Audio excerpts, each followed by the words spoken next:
Hello guys, আজকে আমরা দেখব কিভাবে একটা প্রাইভেট কোম্পানি থেকে প্রেজেন্ট এবং অ্যাবসেন্ট সহজে বের করা যায়। তো অনেকে কি করবে, অনেকে হচ্ছে প্রেজেন্ট দেখবে এখানে কয়জন ৩টা, এখানে দেখবে কয়জন ৩টা, এখানে দেখবে ৪টা।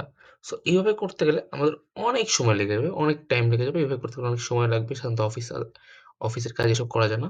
তো ইজি হচ্ছে একটা, প্রথম আমরা একটা সূত্র লিখবো, সেটা হচ্ছে equal count if.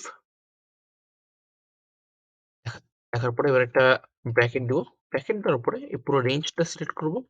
Then bracket close করে দিব, কমা দিব, ইনভার্ট কমা পি, যেহেতু আমার প্রেজেন্ট নিচ্ছে তো সেক্ষেত্রে আমাকে পি নিতে হবে। ইনভার্ট কমা, তারপর হচ্ছে ব্র্যাকেট ক্লোজ করে এন্টার ক্লিক করে দেবো। ক্লিক করে দেখুন চলে আসলো। এখন আমরা এটাকে ড্র্যাগ করে নিচে নামিয়ে দেবো। দেখুন ইজিলি চলে আসলো, কোনো কিছু করা লাগলো না। দেখা গেল ৩ ৪ এক ক্লিকে চলে আসলো।